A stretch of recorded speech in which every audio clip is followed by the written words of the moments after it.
So I would like to welcome Lieutenant John Anderson today.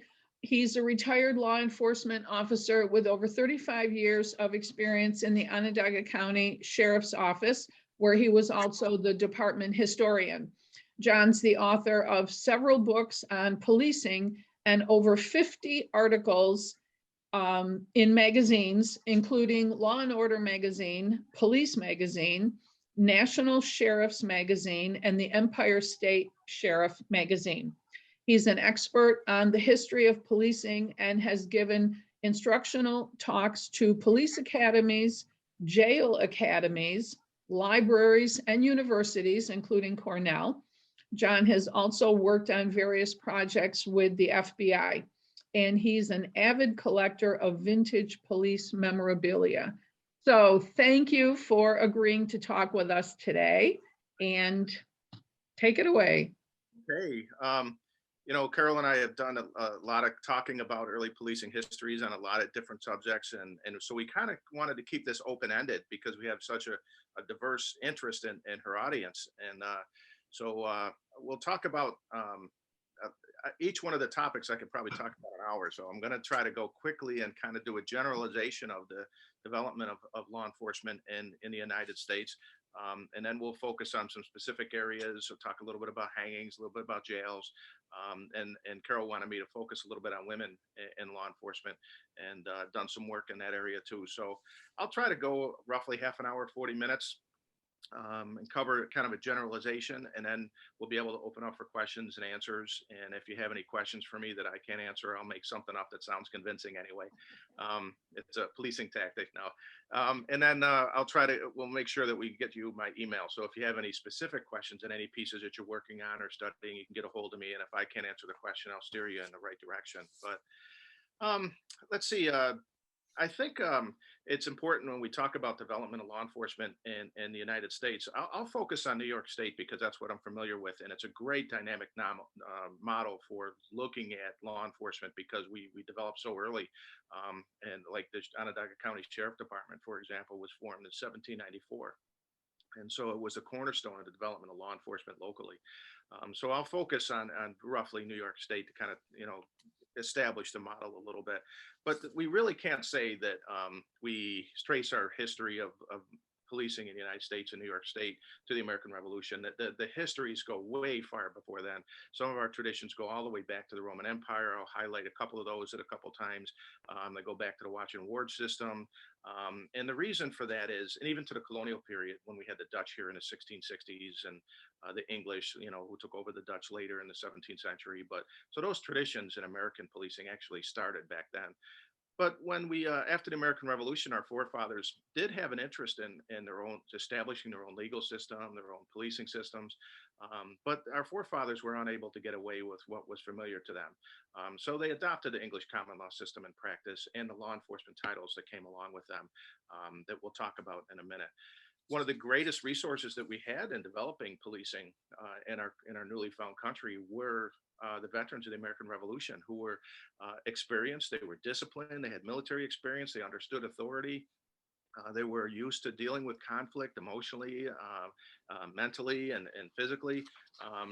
So a lot of the early police that we had that were forming, especially in the western regions in the frontier, like Onondaga County, Central New York, they were veterans. In fact, Onondaga County was 1.75 million acre territory when it was first formed, and the land grants that settled this area were land grants given to the veterans of the American Revolution in lieu of pension, because there wasn't money in the treasury to pay for them. So one good example of that is the first sheriff in Onondaga County was a captain in Washington's forces, John Harris. The first jailer was also a captain in Washington's forces. And one of the characters that's famous from the American Revolution, Baron von Steuben, the hero of Valley Forge, actually traveled through New York State and helped to establish emergency response plans for the communities across New York. He was here in 1794, working with the sheriff to establish an emergency response plan for the newly found county. So I think that's really an interesting thing to look at when we look at the characters who were coming into this region and taking up the responsibilities of protecting their municipalities. On the local level, Let's start with the most rudimentary law enforcement entity, the first that we had, which were the watch and ward systems, which were the night watches, the day watches, basically a security force for your communities. Those traditions go back to the Roman Empire. Augustus started a watch system, the vigiles they were referred to.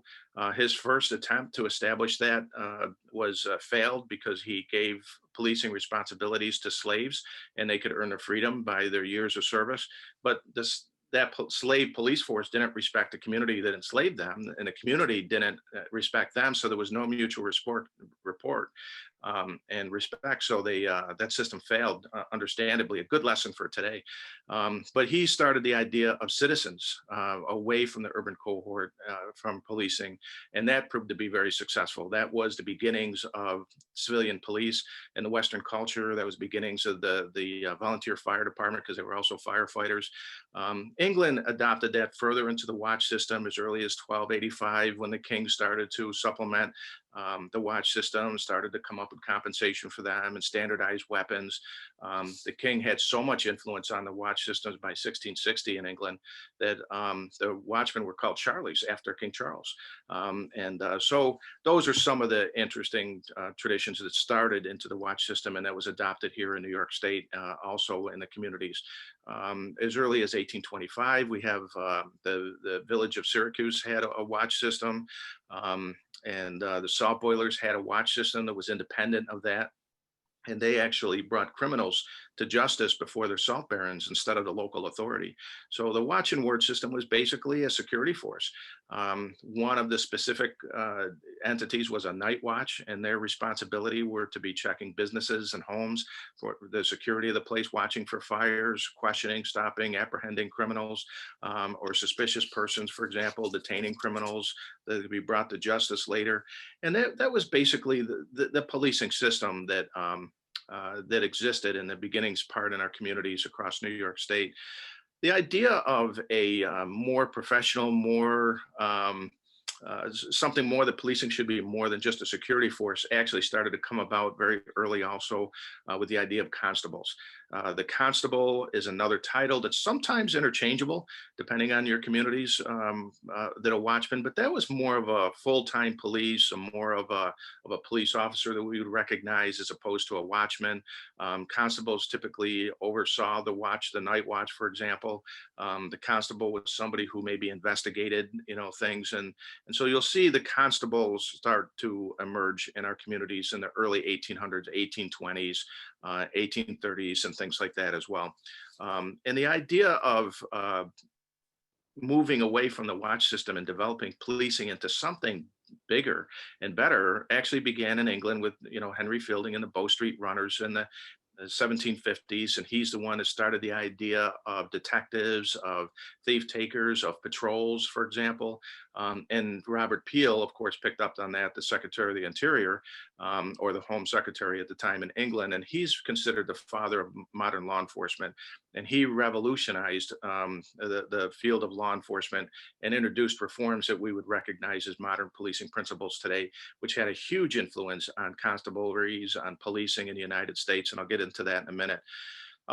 Just to introduce what those concepts were, I should first say that Robert Peel introduced the idea of the term police.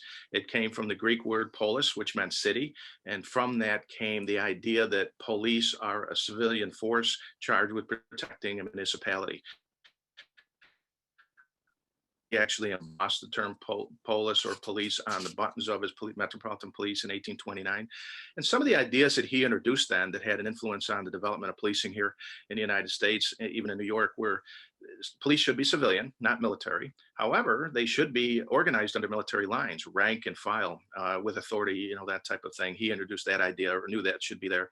Police should be under governmental control, villages, towns, cities, counties, state, that type of thing. They still are today because of those practices. The absence of crime equates to the efficiency of the police. Distribution of crime news is essential. Command of temper is important. A quiet, determined manner has more effect than violent action. Still taught in the police academies today. Appearance and uniform was important, so he introduced the blue uniforms with the buttons and the equipment and the tall, bobby hats that we would recognize, so they can be easily recognized as law enforcement officials. Numbers on badges, for example, is something for accountability that he introduced as well. The idea of training was the root of efficiency. The idea of probationary periods for officers, that police should be accessible to the public, headquarters should be centrally located, and the idea of an iron discipline, professional sense of ethics, was something he introduced as well. And so they were so successful in England that England actually standardized those principles for policing across, England as well. And they were so successful that by the latter part, part of the 1800s, those principles started to be adopted by policing systems, constable systems, in New York State and across the country. A couple examples of that is 1864, New York City adopted Robert Peel's principles in the development or reorganization of their police force. And a few years later, the city of Syracuse in 1869 adopted those principles as well when they were reorganizing their police force too. So we have the watchmen, which were kind of like a security force. You had your constables that began to develop in your municipalities, towns, villages, cities, which were by the mid 1800s began to be referred to as police departments or police officers as well. And I think it's fair to say that by the 1880s, every major city in the United States had what they referred to as police departments. I'll give you some dates real quick to give you a flavor for where the idea of police departments started to develop as opposed to watch systems. Philadelphia actually had a watch system in 1833, but they developed into a police department in 1844. Boston, 1838. New York City, 1844. Albany, 1851. Chicago, 1851, and then 1852 was New Orleans, Cincinnati, Newark, New Jersey in 1857, and Baltimore, 1857. So by the mid 1800s, we start to have actual police departments start to be formed. Here in Syracuse, they moved from a watch system and a constabulary to a police system in 1848. That's kind of gives you two of the entities that we saw in the early to mid 1800s. There was some private policing that was taking place across the country as well. Vigilante committees or regulators actually surfaced from time to time. We had them surface in 1841 in the village of Syracuse, for example. And one of the more famous ones was 1851, where abolitionists formed a vigilante committee or vigilance committee, and led to the Jury Rescue Riot in 1851, where they actually helped in the jailbreak of an escaped slave from the hands of the federal marshals who were attempting to establish or enforce the fugitive slave law. And so you had those private police as well from time to time. The most influential, important law enforcement official that we had following the American Revolution up into the present day would be the sheriff. His tradition started in the Middle Ages.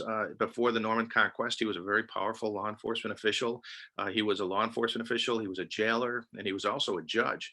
But when the Norman Conquest came and the common law system was developed, he lost the power of the judge, and that went to the criminal justice system instead of the common law legal system instead. But he still carried out the confiscating lands and properties and orders of the court, and which led to the civil process. And sheriffs still do that today. They're still law enforcement officials. They still control jails, and they also serve civil process as well. In the time of the early development, the sheriffs had county jurisdiction. The term sheriff comes from the Middle Ages.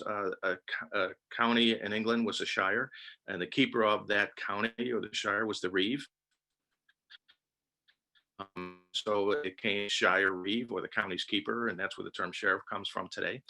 And the sheriffs, even today in New York State, still have county jurisdiction because of that. And it was so after the American Revolution as well. And some of those jurisdictions were huge in the western part of New York, like I mentioned, in Onondaga County, 1.75 million acre territory. So they had those responsibilities. Early sheriffs were actually appointed by the governor, and they weren't becoming elected a post until 1846.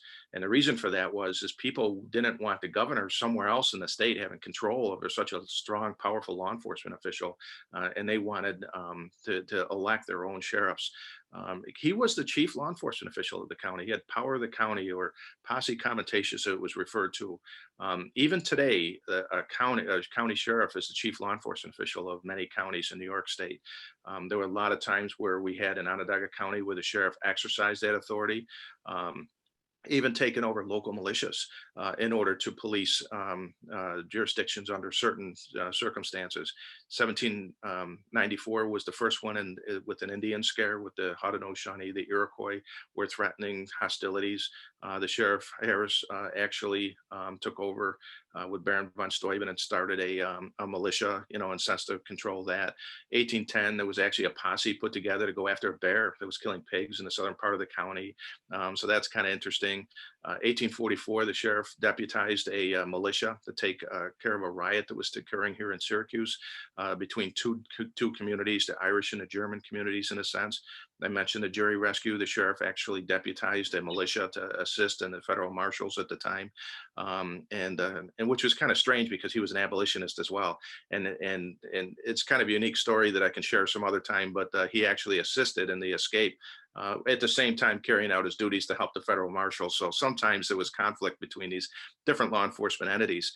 And the last time we actually seen that happen here in Syracuse was 1967 during the civil rights trials, if you remember those. So the sheriff was a very powerful official.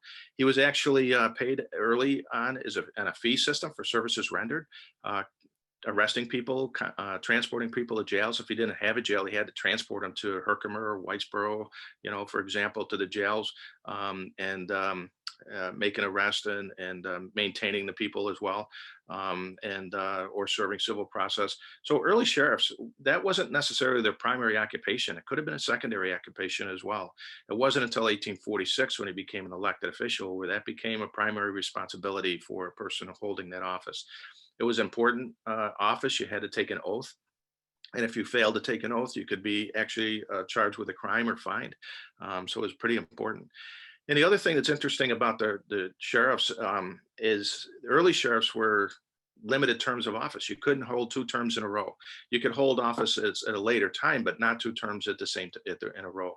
And part of that was for to keep the office becoming corrupt, because they confiscated lands and properties, and that money went to the sheriff and for his operation, and sheriffs actually paid their entire staff through the civil process. So sheriffs actually didn't get salaries until they became an elected official in 1846, but deputies didn't get salaries until the early 1900s. Here in Onondaga County, it wasn't until about 1915. That kind of shows you a little bit of how much money was being generated by these law enforcement officials and confiscating lands and properties. So terms of office were limited to 1-year terms until all the way until 1938. And that's when sheriffs could be elected for more than 1 term. And you had these big dynasties of sheriff departments start to form. So by the 1800s, the late 1800s or 1900s, we had your local municipalities, you had your villages start to form their police, your towns started to form their police, the counties had their sheriffs. So there was a lot of policing that started to develop, became very diverse. We had some private policing that started to emerge in the country. One of the more interesting ones were the slave patrols down south. They actually had a policing system that was designed to police the slaving system. And in 1850, when the Fugitive Slave Law came into effect, they extended their jurisdiction all the way to even New York State to try to confiscate their property and their slaves. And they actually had badges. Let's see, there it is. There's one plantation police badge, a reproduction of one from South Carolina. And they actually came to Syracuse during the jury rescue to try to exercise their authority. That riot taking place. So you had those policing systems down south. A good example of a private police force were the Pinkertons, were formed in 1850. And sometimes you had private police working with local police as well. On a state level, we really didn't have state police until quite late. Some of the earliest state officials that we saw were on the Erie Canal. They had code enforcement officers whose jurisdiction was specific to the canal, and as early as 1825. I think in the United States, the history of state police really began with the Texas Rangers in 1823. But we really don't see other state police departments start to be formed, at least in the more developed areas, until the 1900s. Interestingly enough, 1885, New York State Park Police were formed, but we didn't have the state police until, as a law enforcement entity, until 1917. And basically, that was because towns had their police, village had their police, cities had their police, counties had their sheriffs, and there wasn't a lot of development of law enforcement in the rural areas. And so that's what one of the reasons it was really interested. It was a real interest in starting a state police to enforce law enforcement across, across the state. But there was also a federal level of law enforcement that could act in areas that were George Washington actually started a park watchman as early as 1791 for protecting federal property. They were independent law enforcement until 1849. You had U.S. Marshals, 1789. You had the Secret Service, 1865. Federal Bureau of Investigation really didn't come about until 1908, and one of their jobs was to unify police. And because we were so convoluted, they wanted to make standardization occur. They wanted to assist local law enforcement and working together, and that's one of their major functions. But we have some of the other specialty federal police, the ATF, alcohol, tobacco, and firearms. 1972, for example, is that late drug enforcement. 1973, and the most recent federal police that we saw was 2002 with Homeland Security. And so you can see where it's very convoluted in terms of the development of policing, especially in this state as well. And I think that's probably going to be one of the most controversial issues that we're going to be seeing currently and in the future is the consolidation, how to pull our resources together to more effectively and financially effectively police our communities as well. So let's talk about some history highlights that influenced the development of policing. One of them were the red light districts that we hear about, which held all the low haunts that held the criminal element. They were the communities that held the brothels, the taverns, the fight houses, the gambling houses, and that was actually a form of urban development. Those red light districts were actually developed as part. Those low haunts went into a specific district. For the Erie Canal, it was the canal districts, and the idea was that all those criminal elements that went into those districts were congregated in a specific area and more easily to be policed. And who were those elements? Well, I'll give you some titles that were kind of fun to play with. Roustabouts was one, and that was kind of like troublemakers in a way. Gamblers, of course, another term, devil-possessed persons. I don't know what that means exactly. Robbers, of course, and expert burglars. We have thugs, blacklegs, which were swindlers and cheats, sometimes referred to as confidence operators as well. We had highwaymen who were basically on the road robbing people, murderers, body snatchers. How's that one? That was 1846, as early as when I seen that show up. And that's because bodies were being confiscated from morgues and graveyards and be sold to science at a good profit. There were forgers, arsonists, church snakes who went into church to steal money and thank items too, check charmers, and people of loose characters. Those are some of the terms that I was seeing in some of the police reports that were kind of interesting. Some of the policing did recognize that these criminals traveled about. Here in Syracuse, for example, during the New York State Fair, they knew that pickpocketers came from other states even to practice their evil deeds, and they actually invited law enforcement officials from other states to actually come with them in the New York State Fair to identify and apprehend their known pickpocketers from the other cities and other jurisdictions. And it's kind of interesting to see that happening. But the red light districts broke up during the reform movement and the later part of the 1800s. But the early part of those districts were actually planned development, for that. The alarm call boxes that came about in the 1890s was real important, the forerunner of 911. Call boxes were revolutionized communication and how people call for the police, how police respond to calls for police. Basically, and here in Syracuse, for example, every house owner had a call box key, and when they needed to call the police, they ran out to the nearest call box and put the key in the call box and turned it, and it sent an electrical alarm to the police headquarters announcing that there's a call for the police. The key stuck in place at that point because so many times the caller would run away back to wherever the problem was. And when the law enforcement showed up, nobody would be there. So they had to have the key lock in place so the officer could identify by number who was the caller. The officer then opened up the call box. He had a special key that opened it. He had a phone inside that he could call headquarters and get details and to report details or call for, like, I need a patrol wagon. And he had a lever that he could call for a slow wagon, means get a patrol wagon here when you can. I need backup or I need to transport a prisoner. But there was also a lever, a space for a fast wagon, like get me help here quick. So those are the call box systems, which eventually led to the beginnings of what we refer to as 911 today, and trying to improve the way we communicate for police services and response. The automobile, of course, was huge.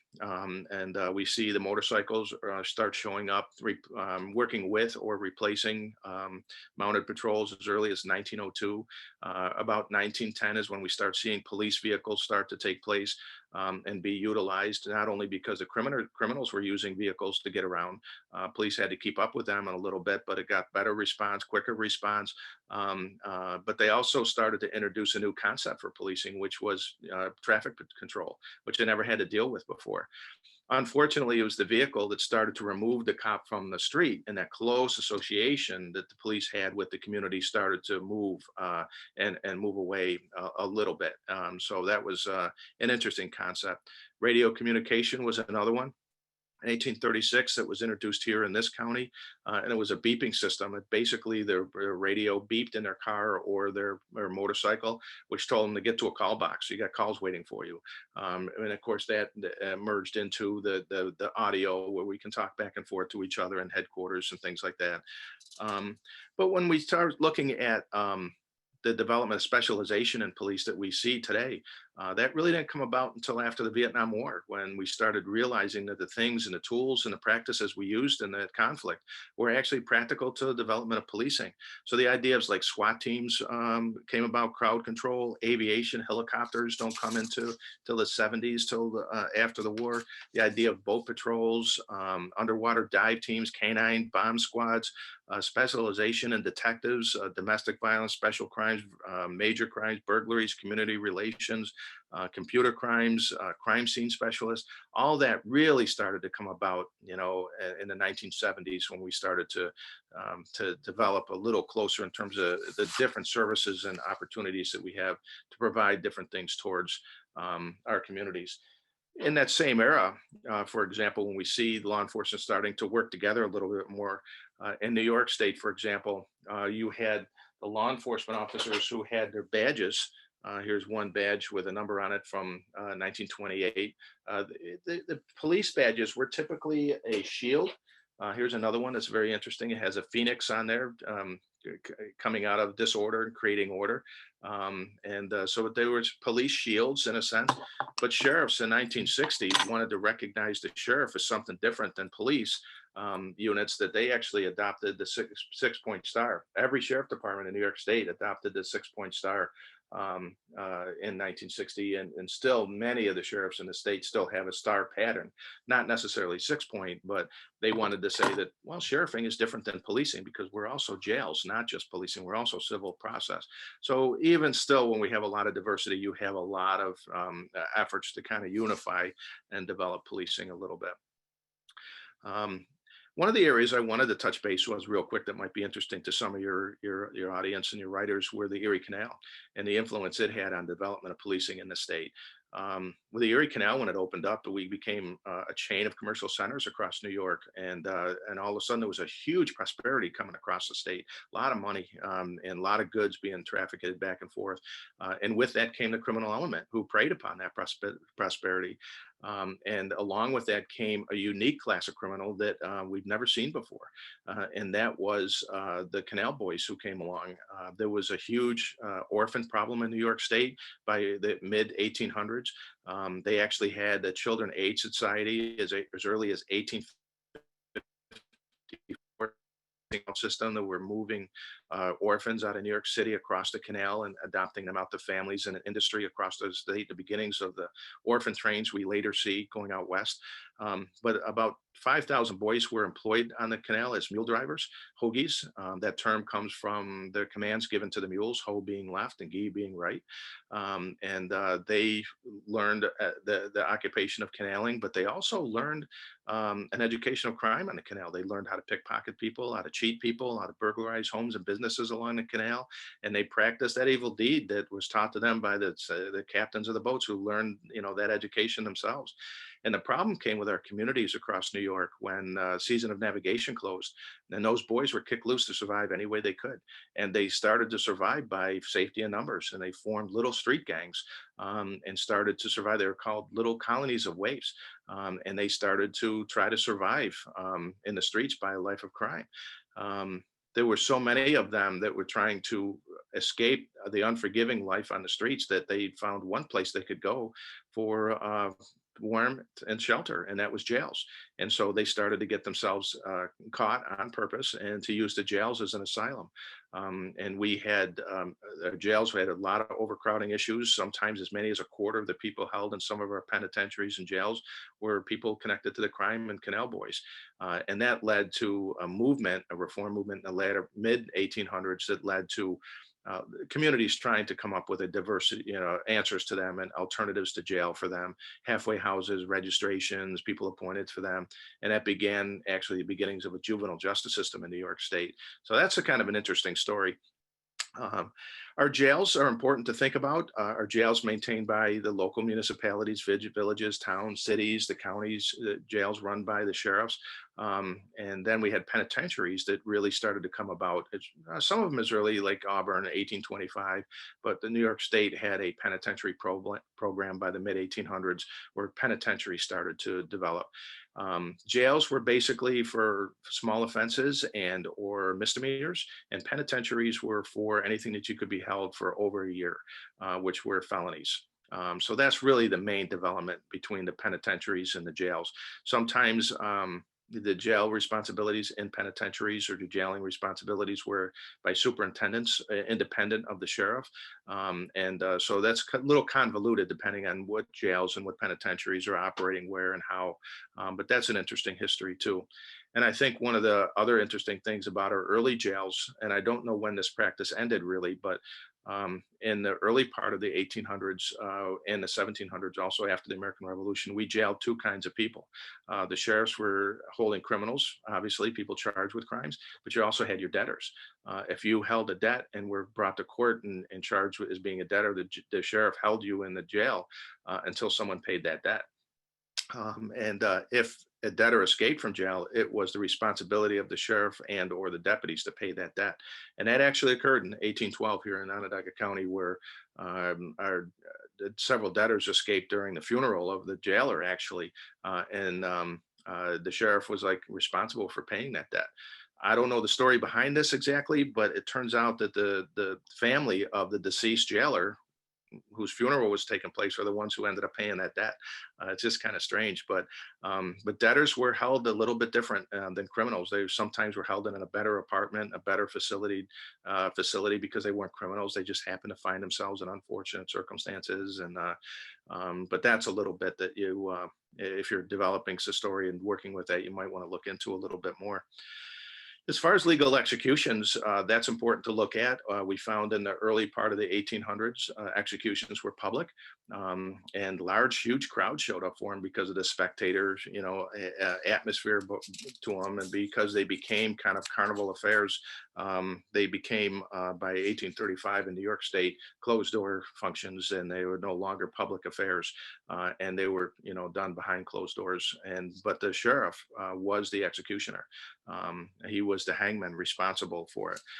Gallows were used in hanging. There was all sorts of different gallows. One of the most famous ones in Central New York was the Galloping Gallows, which was introduced as 1870s, I think.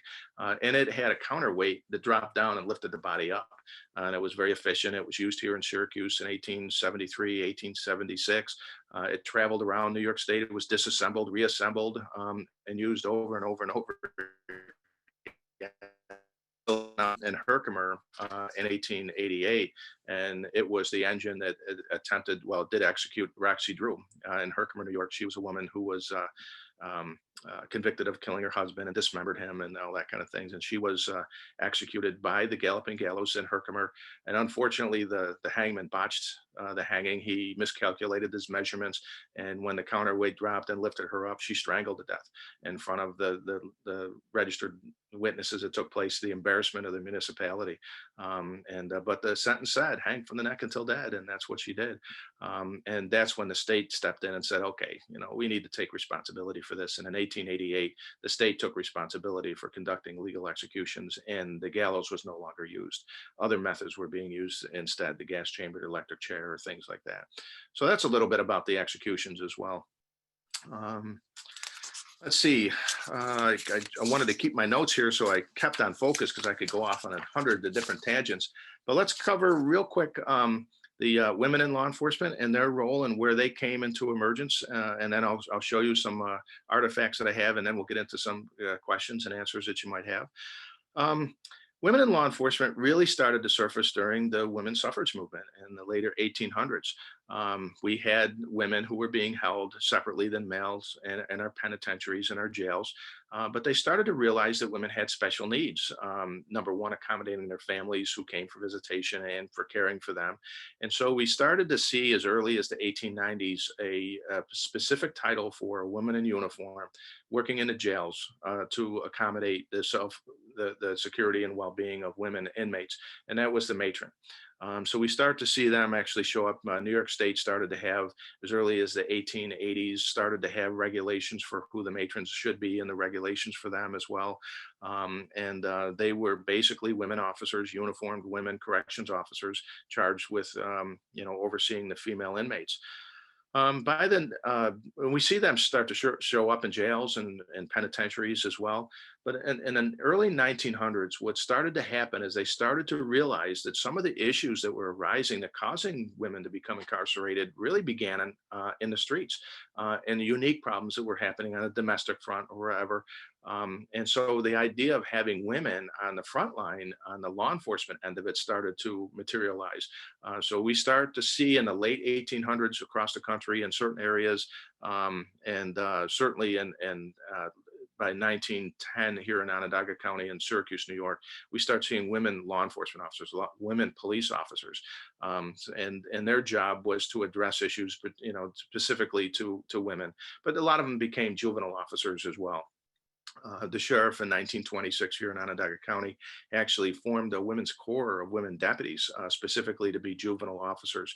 And there were also inspectors of certain areas where children might be or people might be or congregate, like dance halls instructors and things like that. So that's where we start to see women start to really come into play. I think the earliest matrons that I have on record, New York City police matrons, 1882. And 1888, they were definitely as part of the correctional system. I think I'm trying to see, I don't really have when the first women deputy took place, but I think it was Chicago. I don't have those notes in front of me, but it was during the same time period that they started to come into play. It wasn't really until the 1970s that we start to see women start to come into the field of law enforcement as police officers, and we're going into academies, being trained. Here, our first one in Onondaga County was 1880, and by the time I came onto the profession in 1985, they were well integrated into the patrol function, and then by the 1990s, women were infiltrated in a sense, came into their own, and every component, every discipline in law enforcement. They were specialty officers, they were canine officers, they were crime scene specialists, they were detectives, they were supervisors coming into the administration. And by that time, they started to realize that it's not about gender. Taking care of policing has to do with talent and has to do with training and has to do with experience and temperament and skill that people have. Today, for an example, I think 1/4 of the Onondaga County Sheriff Department are women, acting in every capacity. And there are 900,000 law enforcement officers in the United States on record by 2007, and 12% across the country are women in policing. And so it's kind of a new phenomenon but successful. And they basically came into a male-dominated profession and came into their own, and now are, just as effective, or if not more, in some disciplines. Some of the best interrogators I had when I was XO for the CID were women officers working specifically in the domestic violence area, and it's just kind of that's kind of the story. They started in corrections, came into policing to address women's issues, and eventually worked their way into the mainstream of law enforcement for the benefit of the field. So I kind of covered a lot of areas. We kind of, we went 40 minutes so far. Like I said, I could talk about an hour on every one of those topics, but let me introduce to you to some of the artifacts that I have so that you might be looking for if you go to auctions, like Carol mentioned earlier before we started talking. I think one of the most interesting ones you might want to look at and see, that's a neat part of history, is the police flashlight or bullseye lens light. It has a convex lens that's concentrated the beam that came out of it into a heightened light, in a sense, concentrated into a narrow beam. And that's what they look like. They had a little handles on the back that they could hold on to, but they also had a hook that hooked over the, I think if you can see that, hooked over the belt so they could carry it on their waist. This fellow behind me here has one. Oh, you can't see it because it's blackened over on the side here, but I could bring it out. And they blackened them so they didn't reflect light and showing the officer's presence. They had a piece on the top that was shaped like this that dissipated the heat because these were very hot when you were wearing them. And they held inside of it a canister which held the oil. And if you can see that, it has two wicks to it. If they have two wicks on it, that's whale oil. If it has one wick, then it's a synthetic oil like kerosene or something like that. And it was interesting that the men went to sea to hunt whales, and it was whales oil that lit the city streets and lubricated our industrial revolution and lit the lamps of the law enforcement officers that kept our community safe. And what was interesting is when that lamp was lit, if they wanted the lamp to be lit, but they wanted to shut it off so they didn't be visible walking down an alley or something, they closed this flash that they referred to. And that's the earliest term of flashlight. It actually came from the police bullseye lens, the term flashlight. So that's one piece you might want to be looking for. Handcuffs during the 1850s. Here's one, a double handcuff that's kind of interesting. And handcuff, both of them were done by a screw mechanism, and it had a key that basically turned. As you closed it, it opened up a spring in the back that pulled a lever. I have to open this one quite a bit. And that opened it like that. They could put those over, both hands and then put it on. And so it wasn't a quick process. It took a little while to hold people in place to be able to put them on. And they had them for legs and for hands. It wasn't until a little bit later, by the 1860s and 1870s, we have the same mechanism, but they had a ratchet system on here that allowed for different sizes. The early ones were one size fits all. And these ones I could actually, with this little ratchet in here, if you can see it, it could actually adjust to what size, this fits. And the current handcuffs are done that way too. So these are kind of some interesting ones you want to look at. These were in place by the jury rescue in 1851. So they're hand forged, each one of them. Can you imagine? So that's kind of an interesting piece. Early nightsticks were actually, by some of our early police during the 1890s and 1900s, were actually holstered in a holster like this, and it actually pops off and the nightstick was inside. I don't have any nightsticks for it because it's illegal to possess them in New York State. So I had to get rid of them when I retired. But I still kept the holsters. So basically, if a law enforcement officer is walking along, I think I have one on this officer behind me, but if he wants to exercise his authority or show his authority, he might unholster it, leave it holstered, but showing his weapon. So if the conversation is going, he might pop it open and communicate, okay, I'm ready to go to the next level. And then maybe if it's continuing, he might pull it out, maybe hold it behind his back or somewhere. But when he unleashes it or unholsters it, it's another communication of another level of intended force if necessary.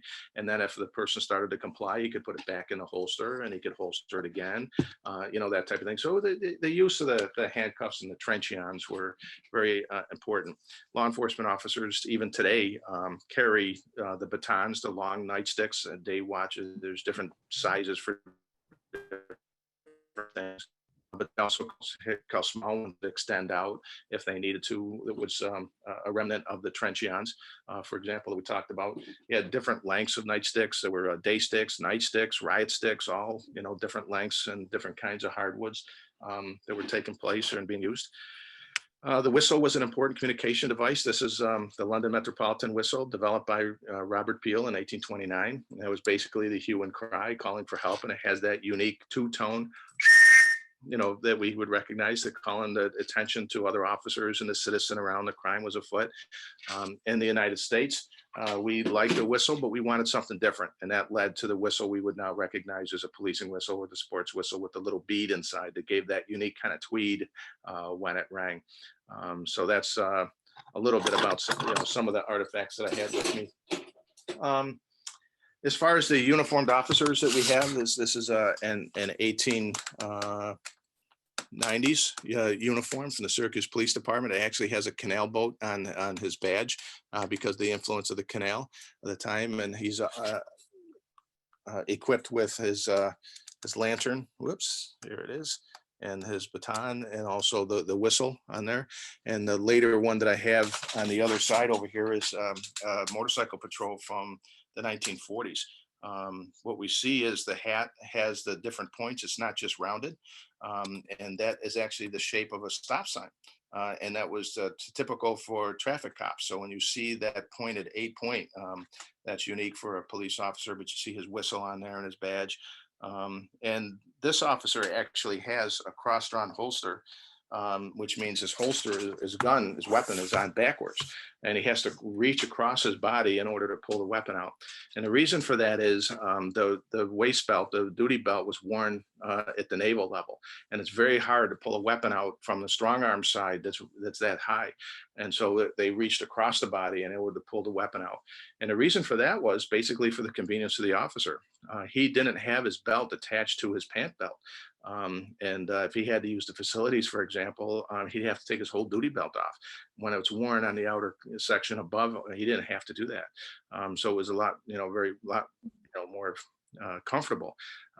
But the weapon also has a lanyard to it, a leather lanyard that hooks to the butt of the gun, and they put that lanyard around his body. So if, for example, he was involved in a chase or something like that, or a struggle, if he dropped his weapon, it stayed with him.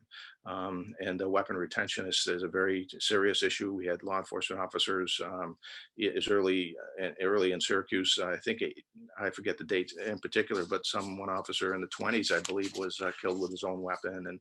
And weapon retention development is really important. So when you look at holsters, you're going to be looking for all sorts of things, clips inside, and certain designs for retaining holsters or weapons in their holsters for the law enforcement officers. So it's an interesting development. I think there were 3 or 4 different developments just in weapon retention devices and holsters since I started in 1985 till when I retired. So those are kind of interesting things to look at when you're looking at law enforcement holsters. There'll be clips inside or flaps that go over the top, and sometimes the weapon can only be released if it's moved in a certain direction, backwards or forward, and stuff like that. And that's an important part of training for law enforcement officers as well. So those are just some of the artifacts that I had on board I wanted to show you. It's kind of hard to show them on camera. I kind of like, it's nice when you can bring them out. When you some of the ideas that you look and you see in uniforms that come about are like New York State Police, for example, have the purple band. That is a remnants of the state police from the Roman Empire, the Praetorian Guard, who wore purple. That's exactly why the state police wear the purple. The black bands down the stripes of pants of officers in uniforms were reflective of the mourning bands. They wear black bands across their badges to recognize officers killed in line of duty. And when they put that on their pant leg, that every day they wear that mourning badge on their uniform to remember officers killed in line of duty. So that's basically what that means. Sheriffs started to want to look different than law enforcement officers, so they adopted in the late 60s, 70s, the trooper look, in a sense, with the Stetsons instead. And so that's why you have some officers wearing police hats, and you have state police and the sheriffs wearing Stetsons and cowboy looks instead. The differences in between them. So when you look at uniform development, it's really interesting in terms of the colors that the law enforcement officers and the designs that they use for their uniforms is really kind of interesting. Okay. So I don't know how we're going to work questions. Well, first of all, I see Janet's got a question. I've got a question, but Jean-Mère put a question in the chat a minute ago. So let's start with that one. The question is, how long were the bullseye lanterns used? Um, Anytime that they had the well oil, the well industry is when you had the bullseye lanterns. So some of them are 1840s, 18 all the way up until the 1900s. And when they, I'm not exactly finding all the dates, but I'm finding around 1900s and a little bit after is when you started finding the kerosene and other oils being used with single wicks. But certainly through the mid to late 1800s, when the well industry was big, that they used well oil. Most of them, let's see, some of them as late as the 1920s, actually, where Dietz Company was making them here in Syracuse, New York. It actually say Dietz flashlight on there, and some of them were well oil. I noted. So it's kind of hard to tell, but certainly when the well industry died out and they started finding synthetics oils instead, they were replaced with the same lamps, just a different fuel. But the 1890s, 1880s, all the way to the mid 1800s to the late 1800s, the well oils were used. Okay, great. Janet, what was your question? Well, I was wondering, he's got so much stuff, fascinating things. Is there a police museum, or are you going to, as historian, donate your goods someday? Yeah, that's a great question. When I was the historian for the sheriff's office, I had extensive records, probably 8 file drawers, over 1,000 photographs, and 400 items collected. And when I retired, I turned that over to the Onondaga Historical Association. So there's not a whole lot of police departments who maintain historians because their function is law enforcement and they can't justify spending money for things like that. So when I was a historian, for example, I did that independent kind of volunteer work. I did presentations and stuff, on duty sometimes and things like that. But that was sort of a volunteer thing. I did that, was an extra detail. But some of the larger departments, like the New York State Police, do have a museum in Albany, and they bring their stuff out every once in a while. Not a whole lot of some of the things I found with departments who had historians, that individual police officers maintained their own collections, because they paid for it on eBay or collections and stuff like that. So not every police department has a history, but I would look up local historians when you're looking for that type of thing, or you're looking to donate items. Look up most towns have a historian type position. If you can find a specific department that if you have items, they might be welcome some of the things to put on display. And one of the things you can consider is giving it to them on loan. If you didn't want to part with it totally, at least they can use it for their trainings and things like that. My entire whole collection for Onondaga County Sheriff Department, 400 items, over 1,000 photographs, went to Onondaga Historical Association. Yeah. Well, I went to a police history building in Toronto. They have a museum. Yeah. Fun. Very fascinating. Yeah. Cool. So something you just mentioned is a perfect segue to my question. For cops in New York State in the 1920s and early 30s, which, John, those are my characters, what kind of training did they have? Wow, that's a great question. That they didn't have police academies during that time period. Police academies really didn't start to come about until like the 1960s, when they started to realize how they had to unify the training, because there were so many police, different departments, and they were all acting differently, but they had to come together. Back then, you were trained by the individual officers. You were trained by the individual departments. So you had a training officer, a supervisor, a sergeant, a roundsman, sometimes they were referred to. And that was the rookies were assigned to them for a certain period of time. And those are the ones who taught you how to do your job. So you hooked up with a sergeant, and the training periods were probably pretty brief. You were kicked loose pretty early on in your profession to go out there and learn the job. So you quickly learned who you need to hook up with, what veteran officers you needed to watch, or which veteran officers you needed to stay away from, and which one to learn the trade. But yeah, it was individual departments. Yeah. What about, did the Pinkertons, did, picture like a small town, police department with not a lot of resources. Would anybody ever work with the Pinkertons first to learn some skills and then go into law enforcement? Is that possible? Yeah, I think so. I think they could have. The Pinkertons certainly had talent, investigative talent that they boasted upon, and maybe wanted to farm out from time to time. I'm not sure to what degree they did, but private police like that were certainly trying to market themselves from time to time. Anything that they did farm out their talent for was, certainly a marketing device for them. We saw that as early as the Bow Street Runners in 1740s with Henry Fielding. Those detectives basically didn't work for the community. They worked for the people who paid for their services. So individual people paid for them to come out and to investigate the crimes that they were sent out for. And so that type of selection, certainly, took place out there. So, but basically, even today, when you have smaller departments, they'll still reach out to larger departments who have specializations in terms of, so some of the towns and villages don't have the special crime scene detective work or the equipment, canines and aviation. So they'll pull on the larger agencies if they need to.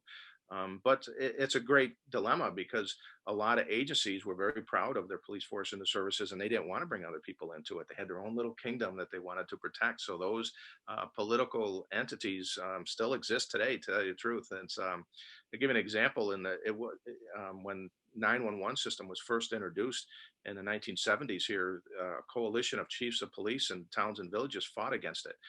It was successful in New York. It was successful in Buffalo. The sheriff Corbett at the time tried to introduce this 911 communication system, and the chiefs didn't want the sheriff coming in and controlling the calls. And so they actually formed a coalition to fight against 911. That's the 1970s, and it's like that's. Crazy. But those kind of things existed. I think it's fair to say that policing's always been somewhat political.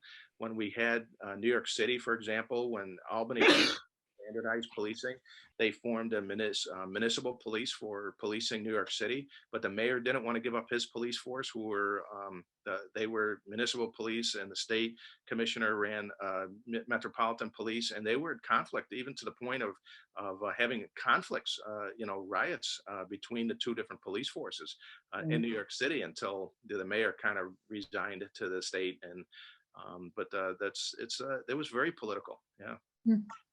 Aubrey, you have a question? Yeah, that's actually maybe a good segue. So I'm curious about if you could talk a little bit more about the civil procedure that you mentioned, civil process that sheriffs did and presumably still do. That's part one. And part two is when sheriffs speak, I understand what you said about the history when sheriffs, why they ended up being elected. Sounds like to stave off some possibilities of corruption. I'm curious though, then why did we choose to go towards an elected law enforcement officer as opposed to someone who is hired? And if you have any commentary about, now or the future, I'm curious as to your thoughts about why do we still need elected law enforcement officials? Is there a need? Is it just because that's the way we've always done it? Those are great questions to talk about. Yeah, basically, let's talk about the civil process. Again, that was confiscating lands and properties by order of the court. And again, once the sheriff confiscated those properties, he could sell that stuff at auction for a profit to run his business. So that's how they used to finance their entire staffs and things like that. And today it's the same way. They're the ones who are tax delinquent, properties or property related to crimes, that and used in crimes and that kind of thing. It's very profitable. A lot of money is being generated by sheriff's office for that, for this purpose. And that's the civil process. It's basically by order of the court, though. But serving civil process warrants that process for calling into court, those kind of things that civil officers do as well, not just confiscating lands and properties. But when I came on the department, they weren't even uniformed. Now they are, because they started to go out into the field and exercise the authority and run into problems where people were like, "Oh, who are you? You're not a uniformed officer." And they realized how important it was for them to be identified and recognizable, that they actually carry uniforms today. As far as the elected official, I think a lot of it really came into play where being the elected officials as opposed to appointed. It just like I mentioned earlier, when you're appointed by somebody, you answer to that person. But when you're elected, you answer to the public. So there's a lot more public accountability towards an elected official as opposed to a appointed person appointed by a governor or a mayor or that type of thing. If you're elected by the community, then that's where your attention should be, and your focus is. And certainly that was the point in 1846 when they made the sheriff an elected official. And you'll see that you'll have county elections for sheriffs, but you won't have public elections typically for police chiefs, towns and villages and cities. That's the main difference, I think, between the elected official as opposed to an appointed one. And that makes sense to me because I'll give you an example. The early police in the Roman Empire, the Vigiles and the Praetorian Guard, for example, they were the police force in the Roman Empire, and their attention, their focus was not, and their loyalties were not to the public at all. It was to their administrators, to their generals. And that's why it was illegal to march an army into Rome, because they didn't have allegiance to their emperor. Their allegiance was to their generals. And I think it's along the same lines. You want those authorities to be answerable to the public as opposed to a political figure. If that makes sense. Yeah.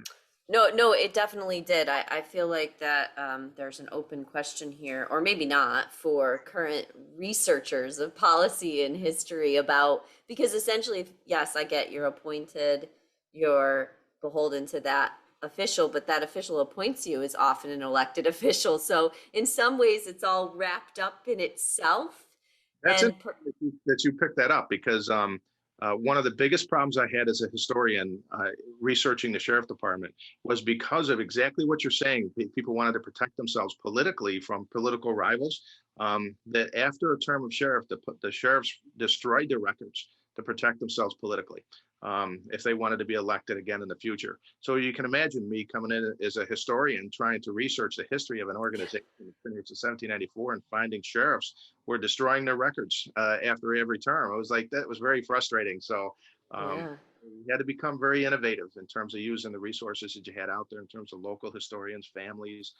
Scrapbooks were huge in terms of mine being able to meet people. The story I had of the matron, for example, that's a great story that it goes along with that. I just started to find, I don't have a matron, maybe I do. Oh, I don't have it. Oh yeah, I do. I have a matron's badge here from the 70s, 74. And I started doing research on the position of matron in Onondaga County. And I was finding the matron position disappeared by 1975.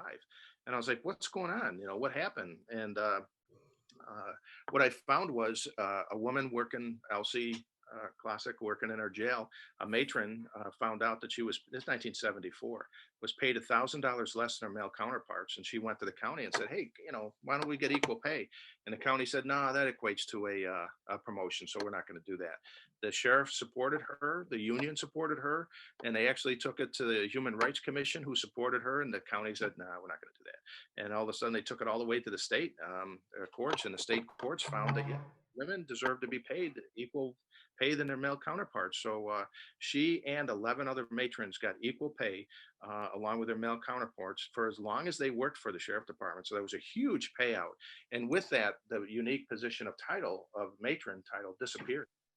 And from that time on, women deputies were paid and referred to as deputies as their male counterparts. But I found that story from the scrapbook of Elsie by meeting her family. And went out and found them and talked with them. And they said, boy, we didn't know anyone knew this story. And so I read through her stuff, read through all the court procedures. And we ended up recognizing her posthumously for her contribution that she made. She wasn't even recognized for that effort during that effort. And so one of the things that I did as a historian is to make sure that she got recognized, and we recognized her for her contribution to that Department by giving her an award posthumously because she was deceased by then. So that's a great story when you're trying to research things when records don't exist. You have to really be innovative in trying to go out there and find the family members who were the relatives who can maybe come up with some of those answers and some of those memorabilia. I've got kind of a shift here. I was doing some research trying to find out when the military police, when military police started, and I was surprised that it was later than I thought, and I'm trying to remember now what it was, 30s, 40s, whatever, World War II maybe. Do you have any experience with that? I know it's not technically, it's a different thing. Any idea how that started? Oh, I don't have any dates on when they started and stuff, but certainly policing your military is huge, and it always was. I mean, George Washington actually had to put up with some mutinies, if you remember, in his New York campaign, and how to address those kind of issues. He didn't have specific military police, but policing your military forces abroad and local has always been an issue.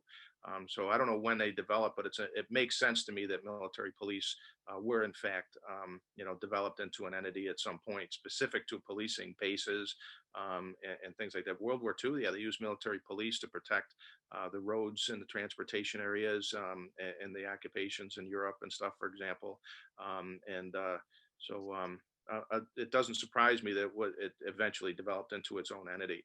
But policing is such a unique discipline in terms of investigations, in terms of crime scene, that you really need specialization in dealing with those issues. So would you say that before the military police were recognized and officially called military police, that unofficially people were probably doing the job? Does that kind of make sense? Well, let's look at it this way. The policing used the military to supplement them in certain times, like as early as, like I mentioned, the jury rescue, where the sheriff was calling upon the military to assist them in that riot that took place. It was an artillery unit that happened to be in place. During the Coffee House riot in January 1844, the local militia was together because of the New Year's facility or festivities. And when the riot broke out, the sheriff, he said, "Hey, I got a force right there." So he went to the local militia and actually deputized them to come in and help, addressing, a riot that was taking place in the city.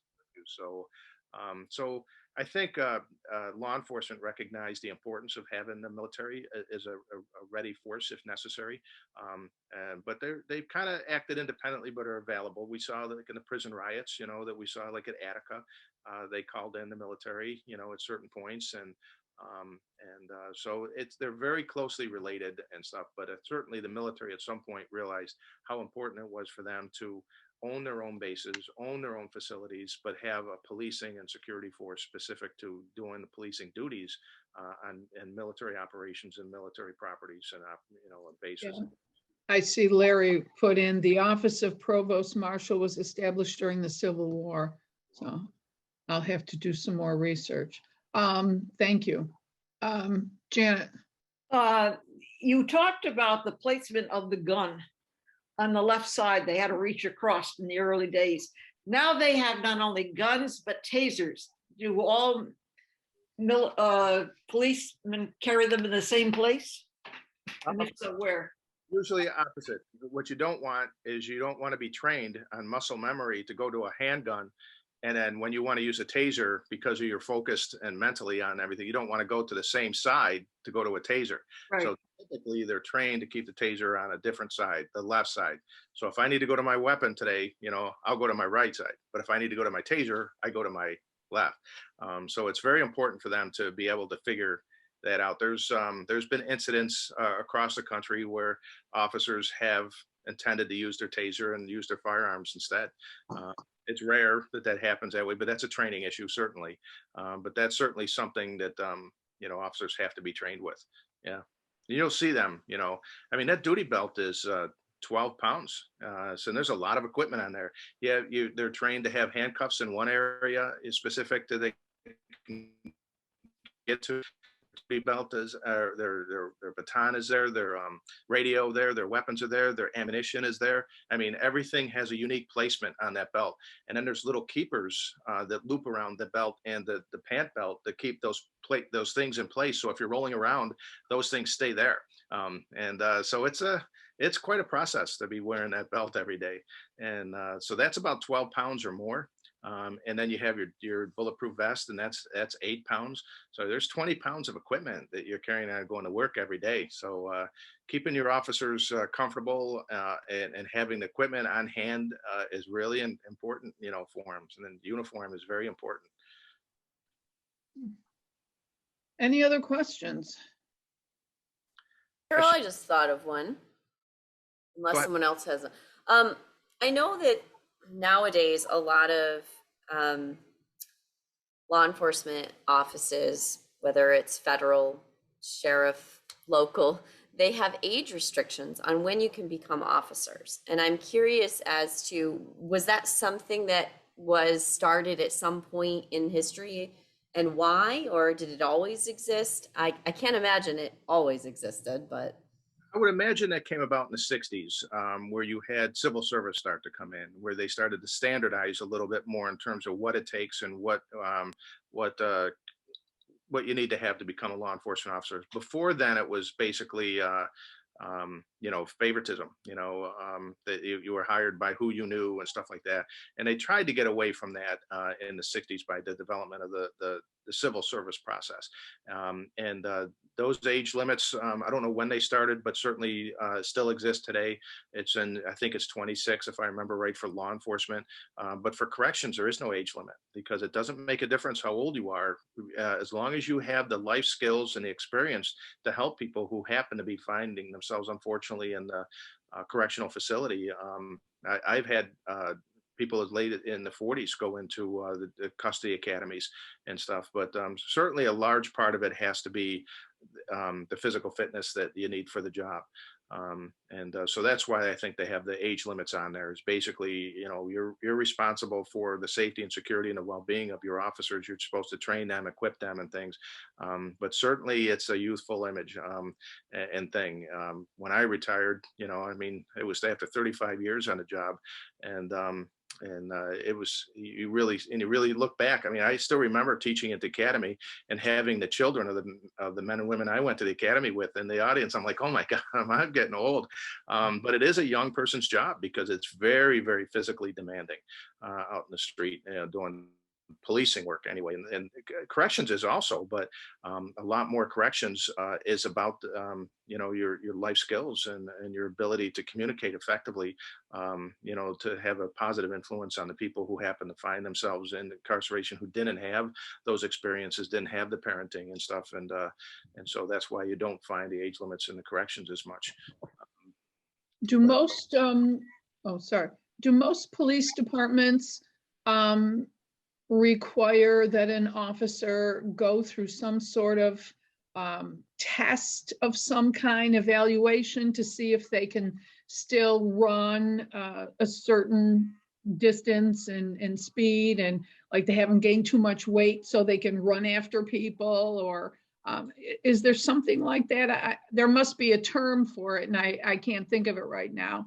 Competency in a way, and some agencies do, some agencies don't. Some unique units might have some, as opposed to the department, like SWAT teams, for example. In the academy they do, and once you get through those are very physical, academic and physical, and in terms of performance after you get out of the academy, do have those kind of requirements that take place. I do find it in the Syracuse Police Department, and in the later part of the 1800s, they actually required gymnasium work for their officers. That's kind of interesting to see that occurred. I have the date somewhere in there, but I'm pretty sure it was probably the later 1800s. But anyway, today, yes and no, depending on the agency. But it's certainly something that is always caught the attention, and is, I think, going to be one of the issues that are real important, that they do have competency tests mentally as well. Very unpopular, but I have seen in some cases where they do expect officers to have interviews and a standard practice because of the unique experiences that they have in the field over time. You know, those are issues that certainly are out there. Mhm. Anything else? I hope, John, I don't know if you've noticed the chat, but you've got a couple of thank you very much. This was fantastic, which I wholeheartedly agree.